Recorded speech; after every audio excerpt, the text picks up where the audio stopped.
All right, good afternoon, everybody. Here with Josh and Brian and the superintendents from New Canaan and New London and the former superintendent from Meriden, Miguel Cordona, because we wanted to talk a little bit about the results of our education surveys. We think about how we can safely reopen our schools in a little over a month. But first, let me give you a quick daily summary. Actually, it's a three-day summary since Friday. I think of most interest to me at this point is the fact that 207 positive cases out of about 32,000 tests performed. That's about a 0.6%, less than 1% positivity rate. And Josh reminds me, we've now had a 1% or so positivity rate over the last month. So there's, for now, a fair amount of consistency there. And obviously, being able to maintain a low infection rate is key to everything we want to try and do a month from now when it comes to schools, et cetera. One of the ways we're trying to protect ourselves, we're not an island, but as you know, we've worked very hard to limit the number of folks coming into our state from those very highly infected states. I think we're at about 31 states at this point, so it's a lot. Fortunately, none of them are neighbors, so that's very helpful. We have good neighbors. We started moving to the online form, so we captured not just folks flying in from Texas and Arizona and Florida and those other states, but also those who may be driving in. Maybe they catch a flight in LaGuardia Airport, then they're driving up from there. And so the online form allowed us to track and see who's coming into the state and where they'll be staying. And we announced that, I think, on Thursday, and you can see here we've had 5,000 of those forms filled out since Thursday. That's a really good thing. That just tells us that, fortunately, people are voluntarily taking this quarantine very seriously, for which we're most appreciative. A number of calls as well in the 211. I asked Josh, where are most of the forms being filled out? And by far, the number one is from folks getting out of Florida and coming up to Connecticut. So some time ago, we always thought about a lot of people leaving Connecticut for Florida. Well, 25% of all the inquiries and forms filled out are folks leaving Florida at this point. I will tell you, just in terms of protecting ourselves, one other thing I just want to highlight for you is we've had some parties, and those parties have carried with them a fair number of infections. A couple down in Fairfield County where we were, there today with Brian, involving young people coming in from out of state, and others a party. One involved vaping, and a lot of people sharing that. So we've got to be very careful there, because those are where the flare-ups have come before. And but I'll tell you, the folks who find out who's hosting these parties, people were not very happy with them. So there's a fair amount of accountability just informally done that way. I think finally you can see, this is the sign you see when you land at Bradley Airport. You need to self-quarantine for 14 days, and I think a majority of people are doing that. All right, let's tell you top line what I'm hearing from the schools. I think we did a survey. We heard from about 231 different school districts. Miguel Cordona and his team, based upon a lot of feedback from teachers and parents and some students who've been actively involved. The survey came back, which was quite interesting. The survey found that about 3/4, 76% of students expected to and looking forward to actually going back to school in the fall in person. We can talk about that in a minute, but very important to a lot of the students that I've had a chance to meet with as I've gone around the state. They miss their friends, they need the socialization, and maybe not kids of every generation, but these are looking forward to getting back to school in the classroom. I was a little surprised that 81% of teachers expect to be in the classroom teaching this fall, because I've obviously heard a lot of feedback, a lot of concerns from a number of teachers in terms of public health and such. So we'll see how that sorts out over the course of the next few weeks. Some of the concerns were about public health from the teachers, and again, I remind people the state is there to backstop every single one of our school districts when it comes to public health and public safety. We'll be there for the PPE. We'll be there for the masks. We'll be there for the disinfectants. We'll be there to do everything we can to make sure from a public health point of view you're safe. And for those students who don't necessarily feel confident going back into the classroom quite yet and think they'll probably be more likely to telelearn and be learning from home, we have made a big priority. We'll be backstopping all of our superintendents in terms of the technology they need to be able to zoom in and out of that classroom so they continue to learn remotely. As you know, we previously purchased 60,000 laptops through the Connecticut Partnership and the Dalio Foundation, and we've about doubled down on that now by purchasing another 50,000, I think it is, Chromebooks, which are going to get distributed to those folks who don't think they're ready to go back into the classroom so we can take care of them. And it's of interest to me that if, say, 3/4 of the kids are going to be in the class, 25% aren't, that, of course, leads to more spacing in the classroom as well, which I think is one of the important criteria. You know, the number one criteria for getting back to school safely is the metrics, making sure we keep a very low infection rate. Number two is the mask. That buys us a lot of safety for young people and teachers. Number three is cohorting. And I think we found, and Miguel will speak about this in a minute, cohorting means you stay within your group as much as you can. So if there is an infection, it just infects your class and the such. And that's why we found great interest, almost unanimous, in K through 5 in-person education, easier to cohort, most important years, least likely to be able to distance learn, have them in the classroom. And from there, we're maximizing flexibility for all of our superintendents, right? You got that, Brian? Flexibility. And because we heard from, middle school and then high school, every district has a slightly different way they want to be doing this, trying to emphasize getting kids in the classroom, but only if we could do that very safely. 54%, just a little over half, thought that they'd be taking the bus to school. That was very interesting because we'd like to be able to maintain some spacing in the buses, even with the mask. Some of the financial questions that came back to us from superintendents was, hey, if I have to double down on the number of buses, how do we acquire the buses? How do we pay for the buses? Well, this may be self-resolving itself if we find that either a number of kids, a quarter of the kids don't go to school, maybe another quarter prefer to getting to school a different way, not on a bus, and all of a sudden you've got a little additional space there. And finally, as you can see, many people are still unsure, say, 20 to 30%, and times will change. But I just want everybody to know that as we talk about education, talk about how important it is to get these kids back in the classroom, public health is going to be our priority number 1, 2, and 3 for teachers, superintendents, and all the powers that are there. And finally, before I introduce Miguel, who can introduce our superintendents, here's just a short. I've gone to a fair number of the local districts. Obviously, I was in Fairfield County today, where Brian was, New London just the other day. I was in Ansonia, West Haven. Two of the kids from West Haven, they really emphasized that they miss the classroom, want to get back in the classroom. Teachers are doing what they can with Zoom, but the interaction, I think, is what makes the classroom so special. And I've heard that from teachers, I've heard that from students, and I think you'll hear that from our superintendents as well. Miguel, you want to kick things off? Sure, thank you, Governor. I'll be brief because I know it's really important that people hear from folks that are in the districts, coming up with plans with teams. But before I do that, I want to take a moment to thank the districts for their work over the last several weeks, developing plans, well thought out plans, 231 plans we received as of Saturday afternoon, thanks to the hard work of everyone. And that includes principals, teachers, parents who are on those teams to develop these plans. So thank you for the work you've done. Currently, we are reviewing, as I speak, we are reviewing plans. We have a team of 10 here assembled at the agency, led by Chief of Strategic Partnerships, Keith Norton.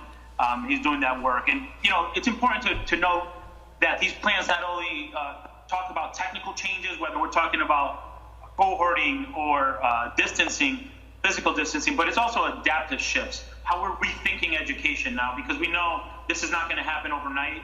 These changes are not going to fix themselves overnight, that we have to shift the thinking and the belief system around public education. I said it before, this is a public education emergency, and we're going to step up to make sure that we're meeting the needs of our learners, getting them in the classroom, because that's where they learn best. We know distance learning doesn't make up for in-classroom learning, but it's critically important that you hear that health and safety will trump whatever decisions are made. We know that we have to make sure that we're thinking about health and safety. We also have to communicate that these plans are fluid, that just because it was turned in Friday doesn't mean that that's the plan that's going to start on day one. It's really important that the plans evolve with our learning of what the data is, but also how to promote health and safety.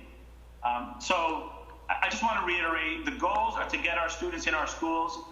We know that students with special needs, students that are English learners, students that have been disengaged in distance learning are more likely to suffer if we don't get our students back in schools, but we have to do it with health and safety first.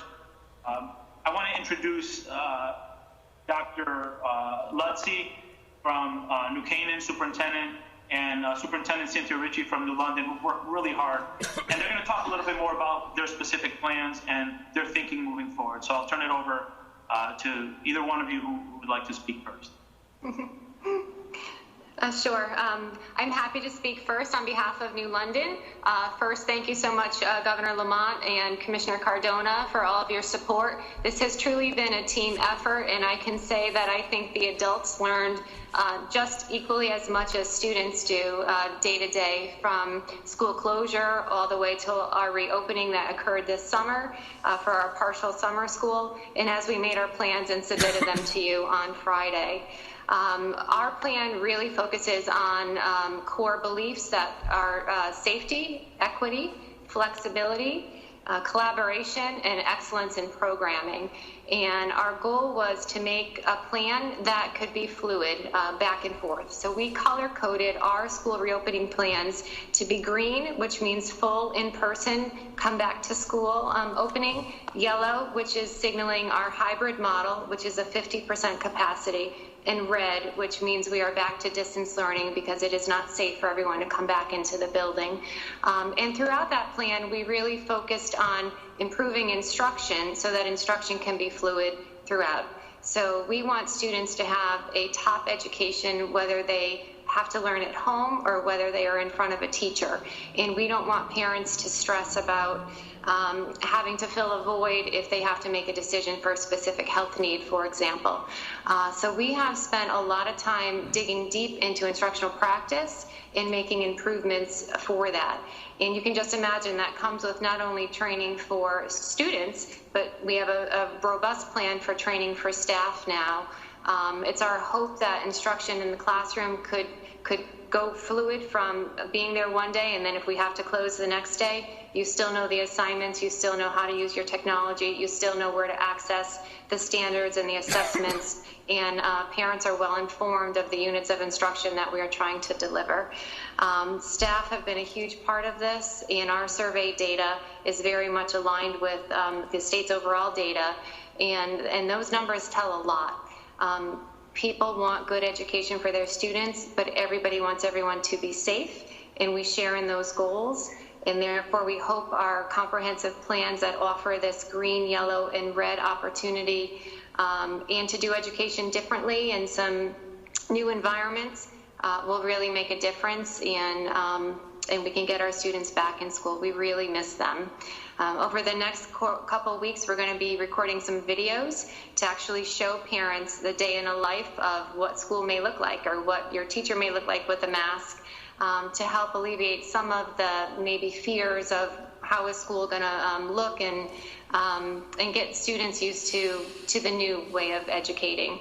I will say so far our summer school program, that is a small program but it's in person, has worked very well. And it's so great to see life in our buildings again, of staff and of students coming in. So I am excited about what the future has to bring. Great. Well, I will be glad to go from there. Thank you, Governor Lamont. Thank you, Commissioner Cardona. I'm very happy to be here with you today. And Governor Lamont, thank you for traveling to New Canaan and meeting with us this morning. It was a wonderful conversation, I think very lively. You can tell a room full of very dedicated, passionate superintendent and educational leaders, and we're all grateful for that and for all that you're both doing and everyone around the state is doing. You know, we've been hard at work at schools across the state since the moment we closed, trying to figure out how can we get our kids back in schools. And I can tell you, nobody wants students back in schools more than our educators. You know, we miss them. This is what we do. We've dedicated our lives to helping students and to helping them to grow and to learn. And we are focused every day on figuring out how to do that and how to do it safely. We all know that it's the cumulative results of our collective efforts that'll determine our metrics. And so we're focused on implementing the mitigation strategies that you outlined in the document, in the reopened document. We're trying to figure out how to do that well and safely and do it in an educational environment. For instance, we are cohorting our elementary students. You know, we're looking at keeping those classes together throughout the course of the day. We're doing the same in our middle school, although it's not a class at a time, it's more of a grade level team. But Governor Lamont, you mentioned flexibility. It's very difficult to cohort at the high school for a variety of reasons, including just the nature of adolescents and teenage students and our programming things. So some flexibility there will be a wonderful boon to us in our planning, trying to figure out how best to do this work. We're designing opportunities for our students for mask breaks. You know, we recognize that that is a significant mitigation strategy and we need to incorporate masks into our day. But how do we make that work with kids? Superintendent Ritchie mentioned before the summer program. We've had a very successful summer program going as well. It's small scale, but we found that our students are comfortable wearing the masks and they're able to keep them on for a long period of time, which is wonderful. We still need to build in those breaks, but also thinking that some of the angst around mask wearing is probably adult-centered, and our kids are really flexible and adaptable and resilient, and we've seen that throughout the summer.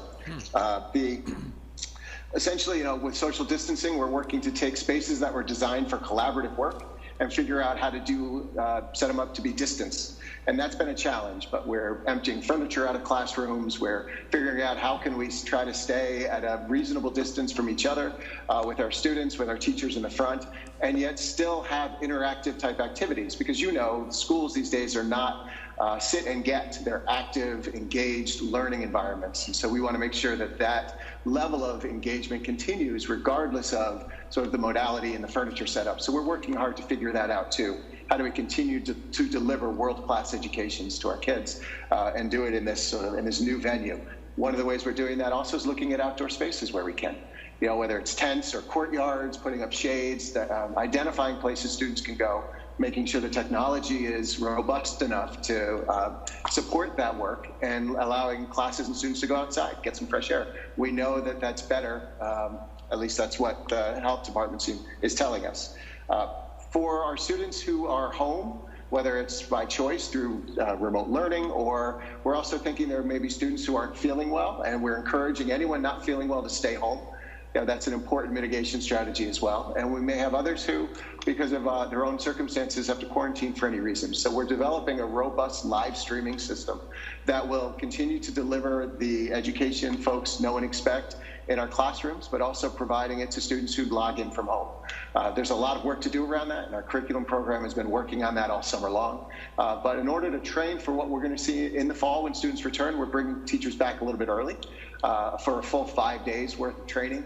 And then we're looking at an onboarding program for our students when we begin as well, because school is going to be different. You know, they're going to be asked to do things they haven't been asked to do before. Instead of traveling to some classes at the elementary, the classes will travel to them, things like that. So we need some time to help them understand how that works. And we're looking to gradually do that in the beginning, and then on the 5th day, go to our full model, whatever that may be.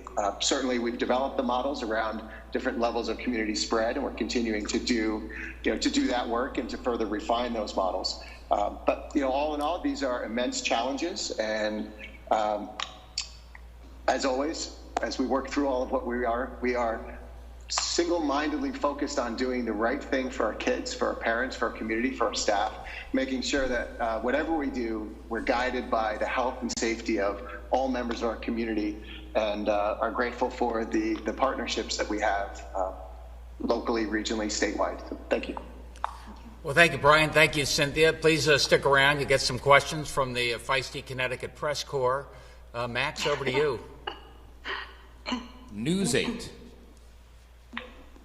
Good afternoon, everyone. Governor, before I ask you and the commissioner questions about the reopening, if I just may ask you about the news out of Springfield about Bay State Medical and the outbreak there. Do you know at this time if any of the people affected are from Connecticut? Do you know that? No, we just recently heard news about that outbreak at Bay State Medical. Myself, Josh Jabal, and Commissioner DJ Gifford are looking to obtain more information on that. But yeah, that news just came to our attention right before this press conference.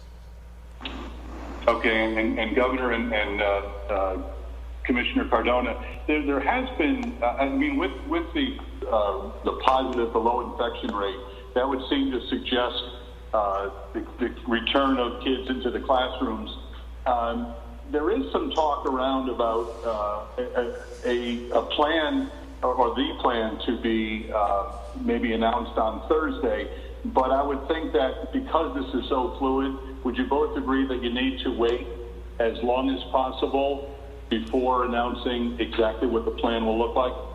Yeah, it certainly won't be Thursday, and I think you're absolutely right. We ought to spend a little more time. We're getting really good feedback from teachers and superintendents, as you can tell, and we're going to know a lot more about the metrics. As you know, as we've said many times, we're only going forward with Plan A or B, full or hybrid, subject to our being able to maintain a low infection rate, public health first. Yeah. And we won't have that for sure, but try and give schools at least a 2-week notice. Isn't that about right, Miguel?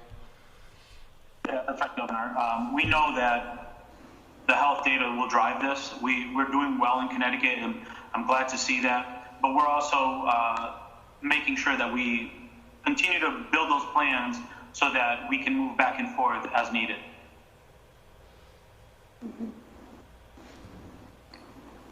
Fox 61. Hello, a quick question before I get to my education questions as well. There have been a lot of complaints lately about the electric rates in Connecticut skyrocketing over the past month. A lot of people are now signing petitions online trying to get those rates down because in an already difficult time they're seeing these higher rates now. Governor, do you have any response to those people and those electric rates? Well, my understanding is the rates haven't gone up yet, but the bills maybe went up because many more people are at home. It's been very hot. Air conditioning is on. So my hunch is bills have gone up. We did just get indications that there'll be about a 4% electric rate increase instituted by Eversource, I think it is, in the next cycle. About half of that is related to transmission. That's dictated by the federal government, and that's universal around the whole country, I think.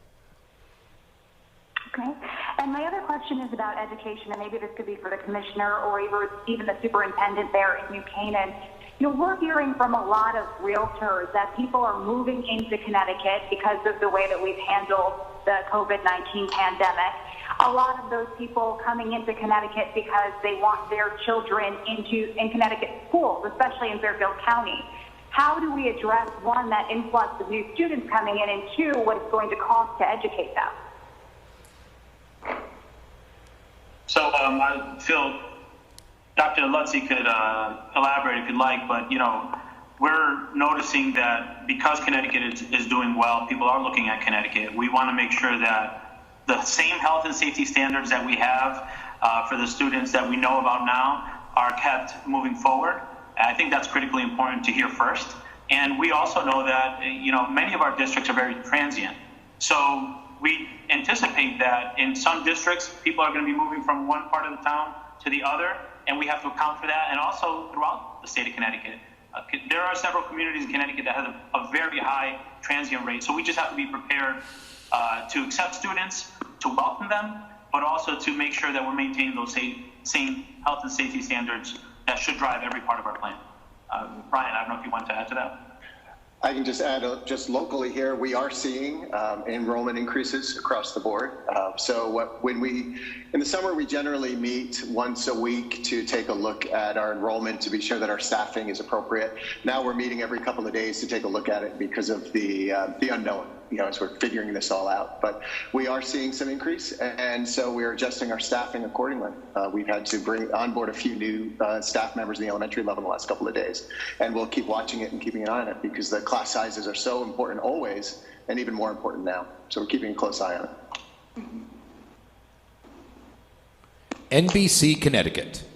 Hi, Governor. Matt Olmston with NBC Connecticut. Before I just quickly ask about education, just wanted to follow up in terms of the Eversource increases that we're seeing with the electric bills.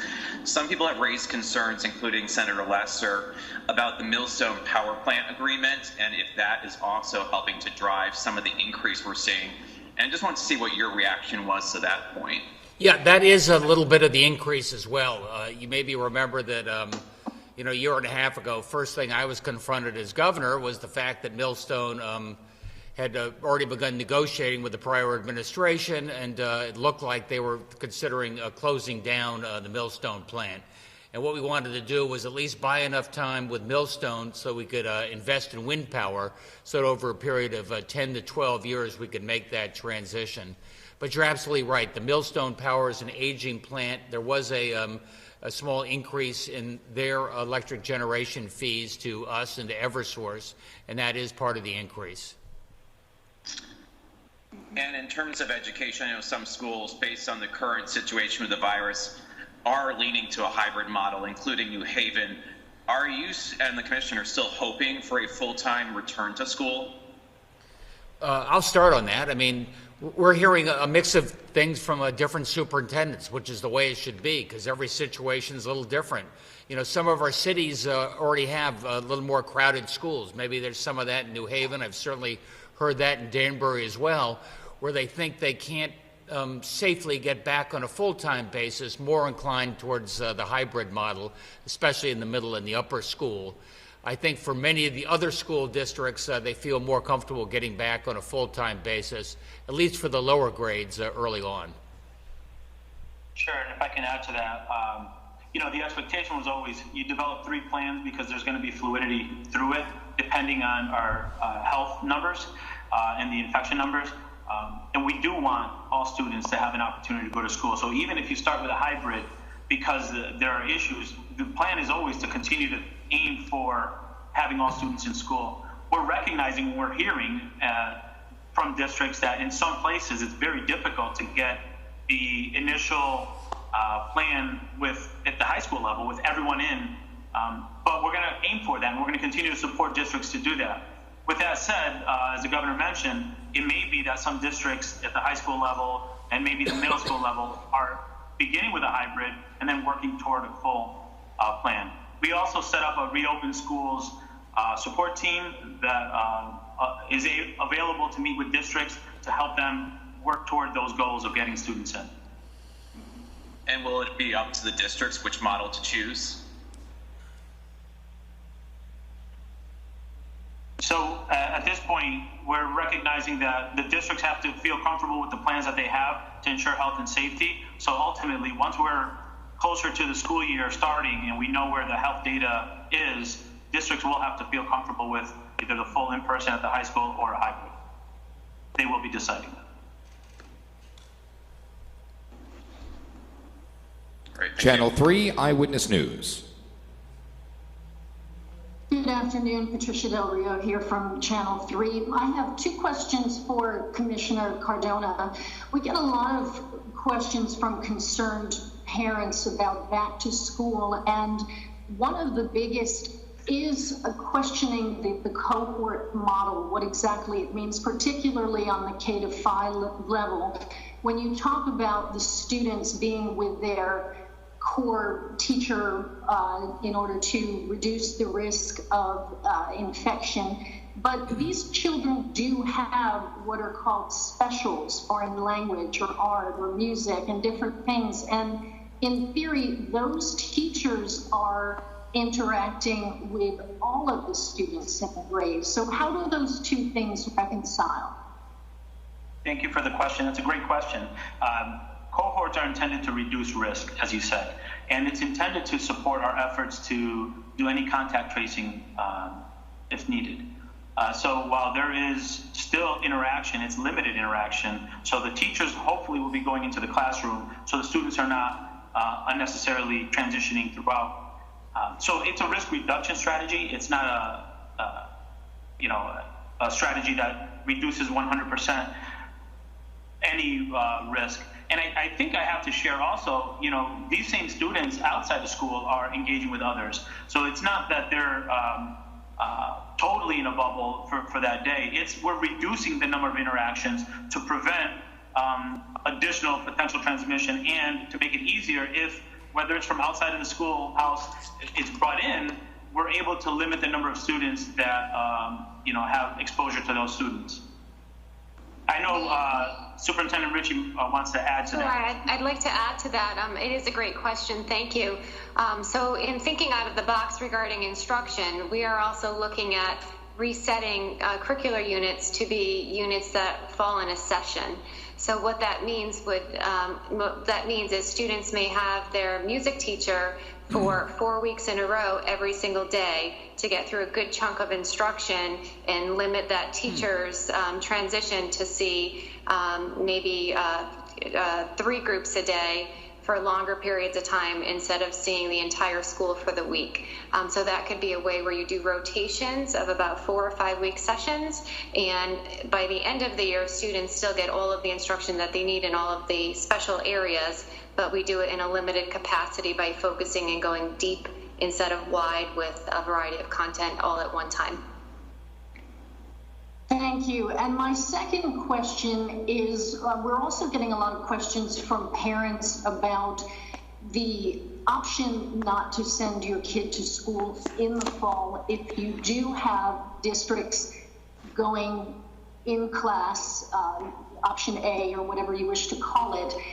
Parents seem to have a little bit of confusion about whether they have a choice. In other words, if it is decided by the district that the kids are back in school, but the parent chooses that they want the child to distance learn, is the guidance that this is if the child, it's a medical necessity, or is it that parents can simply make this decision and work out something with their district? What is the guidance there?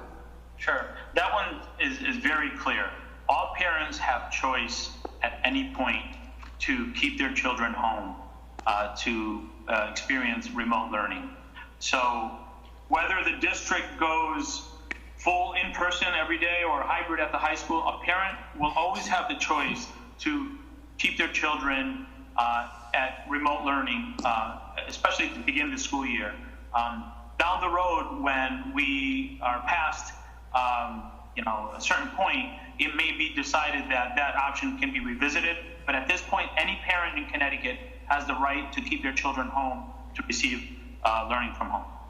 But are these districts prepared to have these simultaneous models that you have the teachers dealing with the kids who are in class and then these parents who are wishing to have this distance model? Yes, that's been probably one of the greater challenges that we've heard from districts. We're basically setting up another system of learning that wasn't there before. It's one thing to say you're doing everyone remote. It's another thing to say you're doing remote and in school. But that's something that the governor made very clear, that he expects that parents who would like to keep their children home have that option. And again, credit to these districts in Connecticut who are working and thinking outside of the box. They are providing those opportunities, and we're hoping to support them. Earlier today, we announced a partnership with Columbia University to try to provide better tools for districts to accomplish this, and also part of the strategy for supporting districts and is giving them resources to be able to do this. If either of the superintendents want to speak a little bit more specifically about what you're doing, I'd welcome that. Sure. I think, well, as you mentioned, every district is working hard on this. It looks a little bit different as you look across, but there are a lot of similarities as well, because we are looking to design a system that not only works for folks who choose the remote learning option, but also for students who stay home for a variety of other reasons. So for us, we're looking at a robust, we call it live streaming system, where teachers will be teaching live to the students who are in the classroom, but also streaming that classroom out for others who are home so they can come in with a link and a password and security so that they can stay connected to that classroom, connected to their peers and the teacher and the curricular content that we're doing. We're also integrating learning management platforms at all levels, so that helps us with content and with assessment and handing things out, turning them back in, grading things, what have you. So the learning management system and the live streaming system layered together will be able to sort of create one classroom that's both in person and remote simultaneously. So you're talking about synchronous learning so that the students can be watching a live class. That's the model that's going to be gone with, because when everything was kind of put together in March, and in fairness, schools had very little time to prepare and they were working with already existing online models. But the idea is to encourage this synchronous learning where the students are watching a live class at home rather than watching a video and then uploading a document later type of thing? So I think a better term may be blended learning, that there will be synchronous pieces to it, but there also will be times where students may be watching a video of a teacher teaching as in like a flipped classroom, not to get jargony on you, but in a different type of environment. But there will be synchronous dimensions to it. For us here in New Canaan, we are expecting students to log in at the same time that their class is meeting. They'll be logging in, they'll be live with their classmates and live with their teachers. And then there may be other assignments and work that they do where they're logging off to work on whatever may be happening there, and then logging back on at a certain time to reconnect with those classes. So it's fluid like everything in the model, and I think as we continue to implement it, we'll learn and it'll improve over time. But some of the guiding principles are to sort of keep our students connected to their classes, to their schools, peers, and teachers, so that if they do opt out at one point and then want to opt back into class, we can do that as smoothly as possible. And again, it still serves those students who are out for short periods of time, given something that occurs, whether it's their own illness or illness of someone in the family. The Waterbury Republican American. Thanks. Yeah, I just want to clarify one point. Because the guidelines had always contemplated local or state closure orders. So it's up to the individual school districts, their leadership, to decide when schools open, whether they'll be open fully or hybrid or all remote, correct?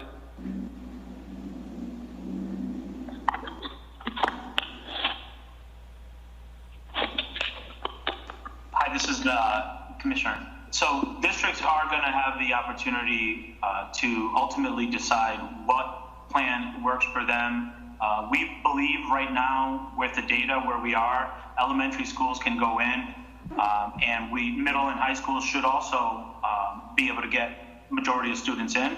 We recognize that ultimately at the high school level, it might be more feasible to start off in a hybrid version, and that's something that districts are going to be able to decide.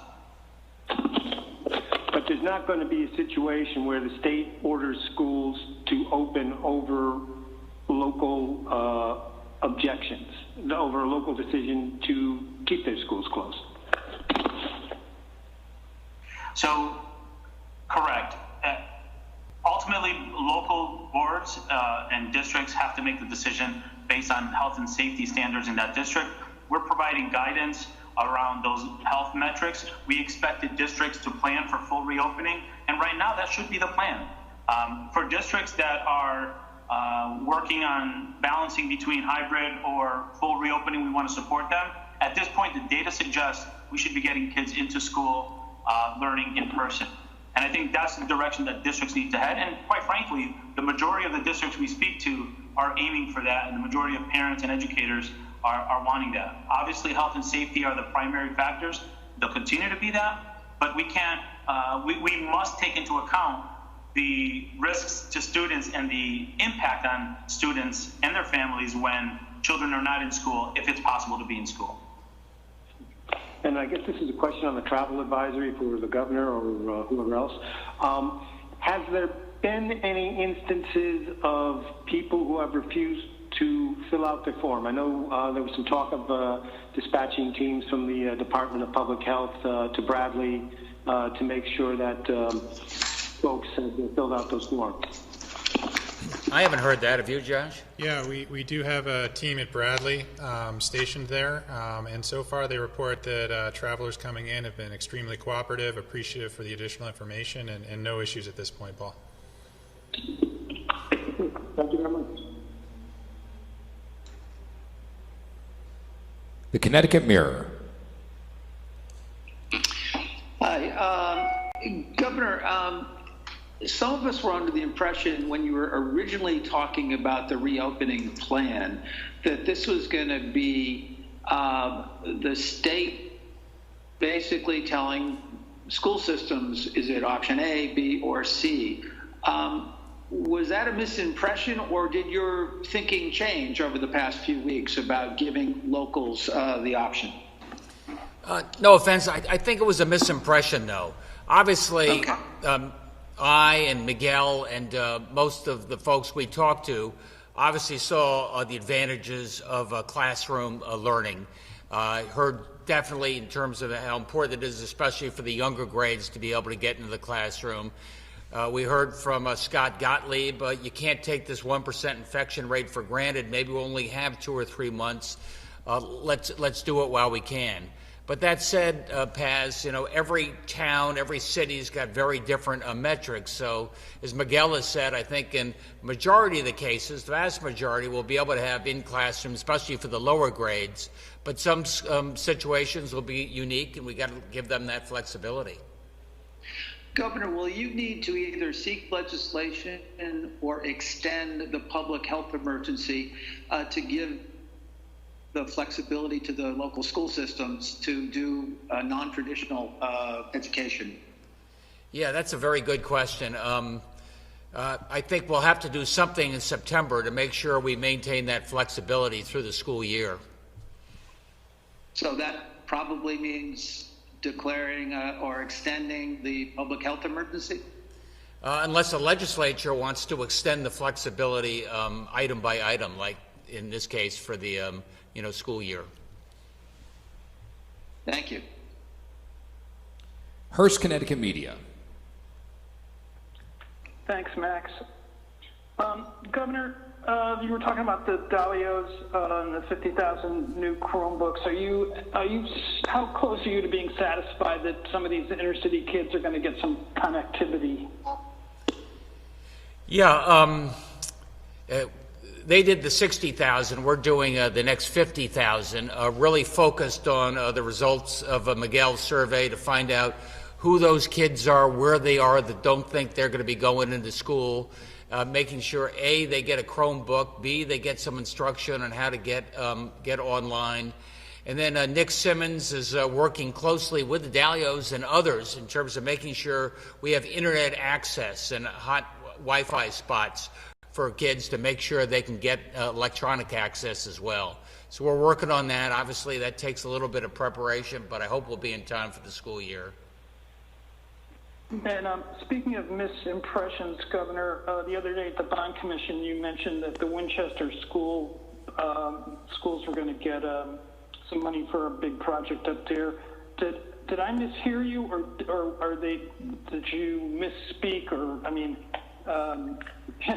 Winchester is part of Winstead, and I only learned that today. You know that, Paul? No, we'll have to get back to you on that, Ken. I'm surprised that you only realized that Winchester and Winstead are connected to each other. Well, I only live on Route 8 about 40 minutes away from there, too, so it's deeply disturbing. I know where I am right now, though. Is anybody talking about tracing recoveries, the average recovery time, or numbers along that, or is that just too labor-intensive at this point? For COVID patients, yeah. And remdesivir and the such, is that reducing the hospital time? I know that our hospitals are tracking those average inpatient stays. I don't have data for you on that right now, but we can follow that up. And finally, Governor, the Senate's taking up that police accountability bill tomorrow. Are you getting in touch with the senators and telling them, asking them to approve it? It's probably close up there. I would approve it. I think it's a good bill. It takes into account transparency and accountability, builds more trust between the police and the local community. I think it's important. I think the House made it a better bill, and I hope the Senate passes it. Are you going to bring in anybody into your office to talk or give them a ring on the phone and be socially distant and try to help Senator Winfield get that across the finish line? Let me see if that's necessary. My understanding is it's moving along pretty well. Thanks, Governor. News 12 Connecticut. Hi, Governor. Just one more question about the Eversource increase. You know, your administration negotiated the Millstone deal, but a lot of Eversource customers are asking us today, you know, why are we forced to pay more to save this Millstone plant? So can you talk about, I guess, you know, what the alternative would mean, what it would mean to rates if Millstone shut down and took its power supply with it? Yeah, that was not a very good option. This is going back a year and a half. There was a real possibility that they might have pulled the plug on Millstone, as they've done on a number of other nuclear plants. That would have left us forced to buy peak power, probably polluting peak power, out there in the open market at considerable cost.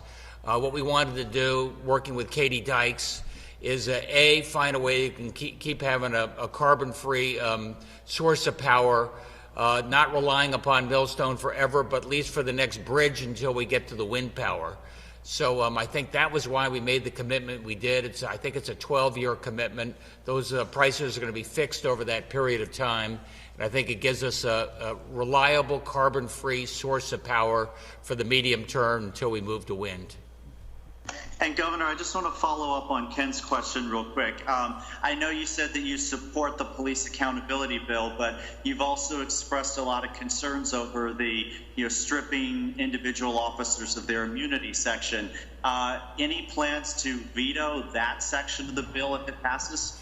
No, it's greatly improved. Nobody's having their immunity stripped away. The qualified immunity here in Connecticut now matches what they're doing at the federal government. Qualified immunity is in place for the vast majority of anything a cop could be doing. There's just in case of wanton, reckless, willful wrongs. In that case, there would be some that your immunity would no longer cover at that case. But that's incredibly rare, and already it's not included under the federal waiver. Yeah, and in addition, all right, thanks, Governor. In addition, I'll just add there's no line item veto for non-appropriation bills. There you go. The Hartford Current. Good afternoon. This is Emily Brindley from The Current.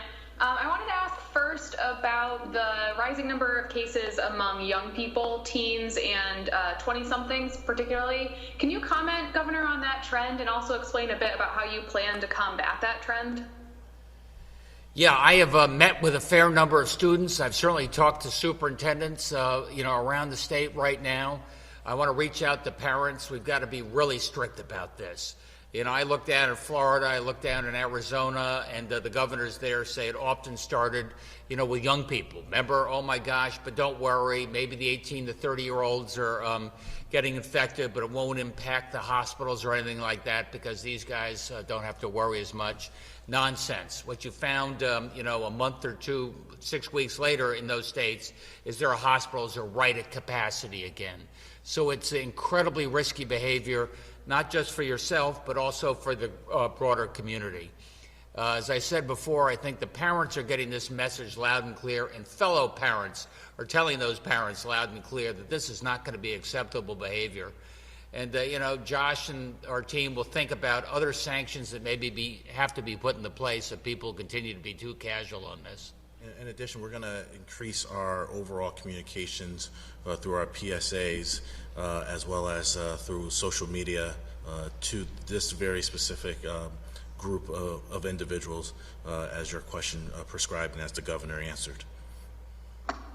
And when you talk about potential sanctions, what type of thing are you talking about there? Can you give a couple examples of things you might be considering? Yeah, if there's a big party that doesn't meet our basic guidelines, if we find that there's not even an attempt at real social distancing, if people are passing around a Juul vaping product and sharing it from person to person, I think that's really wrongful behavior. I think it's dangerous behavior. In terms of what sanctions we go, let me get back to you on that.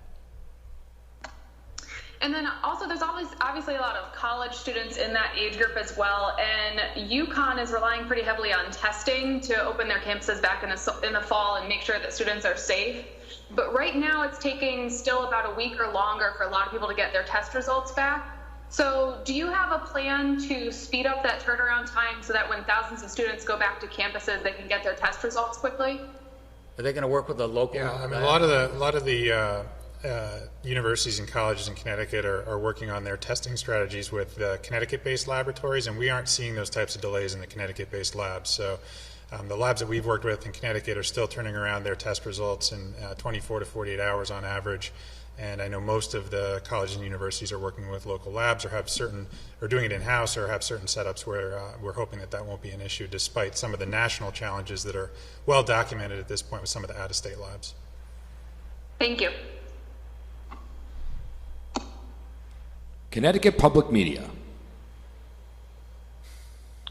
Good afternoon. A question about the blended learning. So hypothetically, if a small town has just one student who feels, or their parents feel it's unsafe for them to return to in-person learning, is it the town or the district responsibility to provide that one student, if it is just one, with the ability to complete the coursework for the year?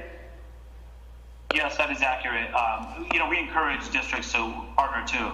It might be worthwhile for districts to pool support services and educational opportunities for students so that there's efficiencies. We're set up in Connecticut to have regional support centers that can maybe facilitate some of those conversations between districts.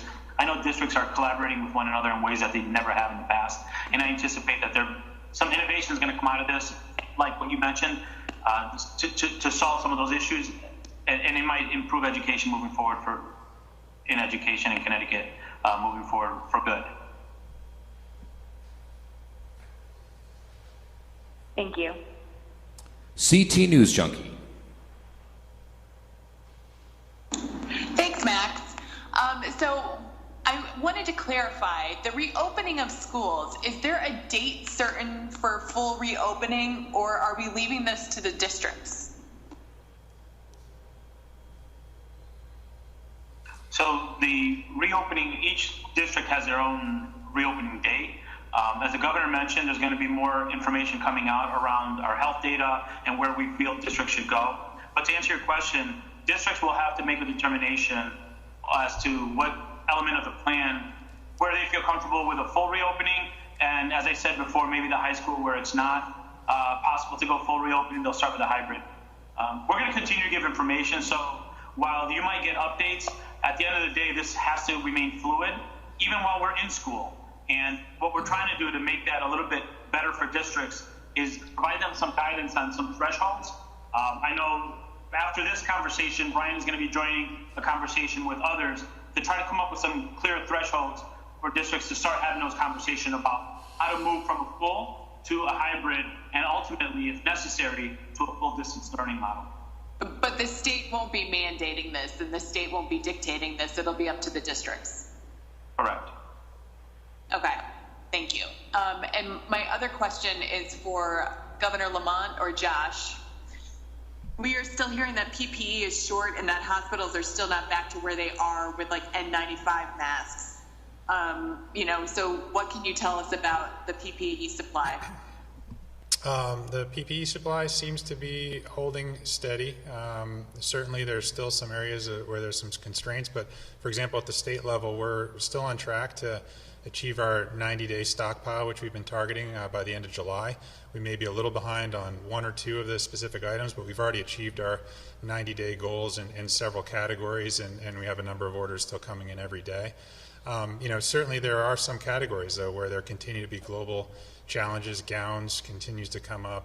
Medical grade N95s, as you're alluding to, are being controlled by the federal government and have been for months in terms of where they're sourced and distributed, primarily to hospitals and other healthcare settings. The supply chain globally still remains challenged, but as we had hoped, our orders in Connecticut continue to flow in. And the other question I had is, are urban districts going to be able to do blended learning? I'm sorry, can you repeat the question? Are urban districts going to be able to do blended learning? Yes, I can speak for New London. We definitely are. We are preparing for both blended learning and distance learning. We are planning on having teachers do some live teaching, as was shared before. We're also having teachers wear swivel devices, which are recording microphones around their neck. And as they teach, they're actually recording their lesson on an iPad that swivels with them, so it can record their mini lesson, and then we can house those lessons and post them to families at a later time or at the teacher's special or lunch break, so that we have those opportunities for students to access the teacher at that time. Pending on our numbers, we are also planning on a separate distance learning team to service students who are full-time at home if that's how they start the year. So we are looking at health data, but we're also looking at survey data and the individual needs of our district to make those decisions. Thank you. Thank you. The Associated Press.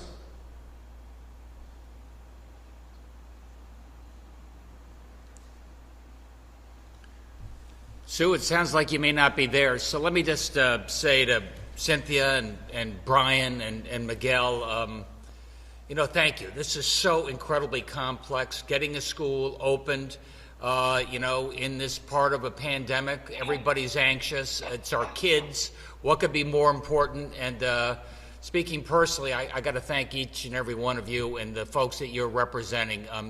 I think you're giving people confidence that in this complex time, you're taking every necessary precaution to keep people safe, including the swivel mic, Cynthia.